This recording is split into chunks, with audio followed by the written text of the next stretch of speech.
You see these everywhere, on menus, on tickets, on packages. QR codes. You scan them without thinking. But how can a simple square store so much information? At first glance, it looks completely random, just black and white squares. No pattern, no logic. But that's exactly what makes it powerful, because it's not random at all.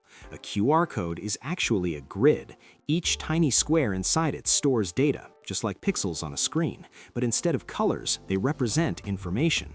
Under the surface, it works like binary, on or off, black or white, ones and zeros. That's how your phone reads it. But here's the clever part. A QR code isn't just data, it's structured data. Those three large squares in the corners, they're not decoration, they're position markers. They tell your phone, here's where the code starts, here's the orientation, here's how to read it. That's why you can scan a QR code from any angle, tilted, rotated, even upside down. Your phone still understands it instantly.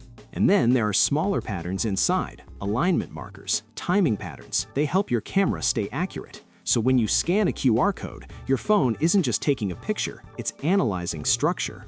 It finds the corner squares first, then it builds a grid. Then it reads the data, square by square, line by line. All of this happens in milliseconds. But here's where it gets even more interesting. QR codes are designed to survive damage.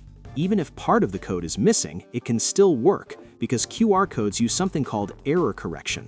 They don't just store data, they store extra backup data. So if a piece is scratched, covered, or dirty, your phone can reconstruct what's missing.